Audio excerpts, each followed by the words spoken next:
For what purpose does the gentleman from Florida rise? Mr. Chairman, pursuant to the rule, I have an amendment at the desk. Clerk will designate the amendment. Amendment printed in House Report Number 107-585, offered by Mr. Goss of Florida. The gentleman from Florida is recognized for 5 minutes. Thank you, Mr. Chairman. There exists a nation for over 40 years that has repeatedly declared its hostile intentions towards the United States of America and American citizens. It has consistently allied itself with our enemies. It's sought nuclear weapons on its soil, it's abused its own citizens, it's violated human rights in an egregious way.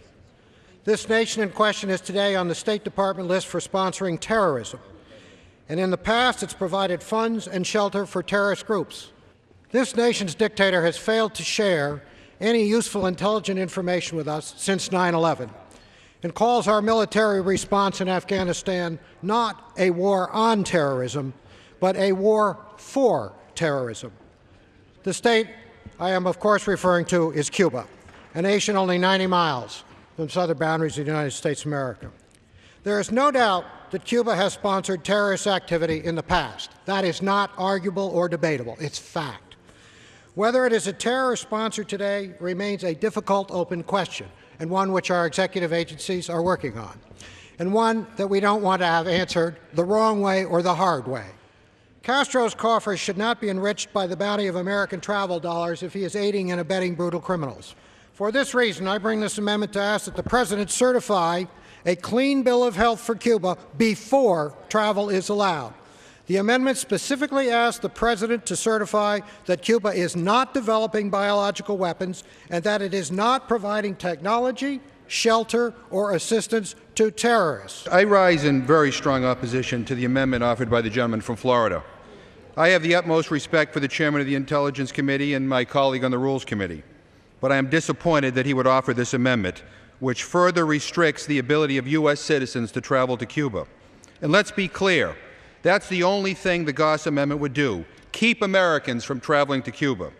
If members are seriously alarmed about bioweapons being developed or exported by Cuba, then serious action is required, not this. Mr. Chairman, I rise in support of the amendment offered by the gentleman from Florida, Mr. Goss. The chairman of the Intelligence Committee is raising a reasonable point. In his amendment, he's asking that before we lift the Treasury Department restrictions on travelers spending money in Cuba without a license, we should get some answers to some critical home security questions. The possession, development, or export of such bioweapons by Cuba or any other weapon of mass destruction has not been cited in any CIA, Pentagon, or State Department report issued over the past decade, including those wholly researched, written, and issued by the Bush administration.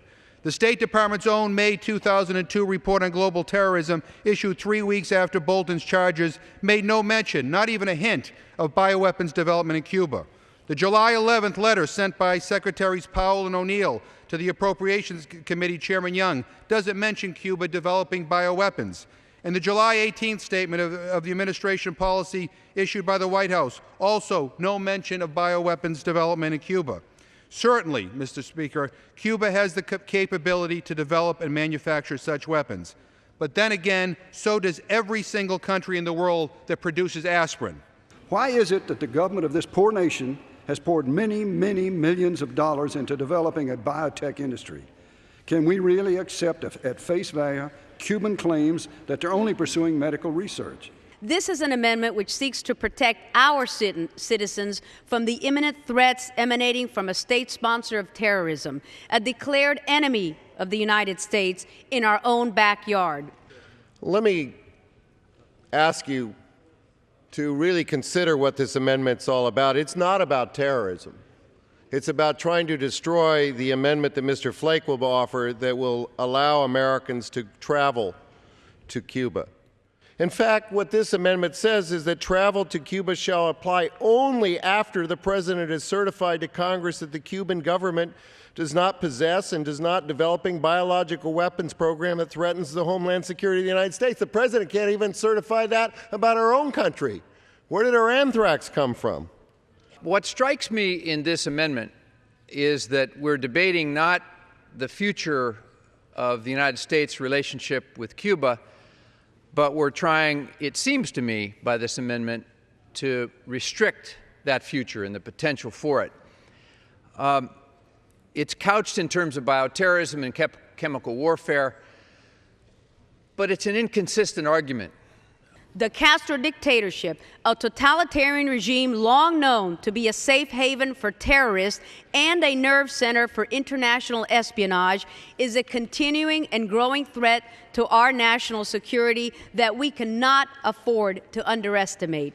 We must be acutely aware of the reality that the closest foreign staging ground friendly to terrorist elements is a mere 90 miles from our borders. The Goss Amendment recognizes the inherent danger posed by this dictatorship, whose maniacal leader has pledged to, quote, bring America to its knees, end quote.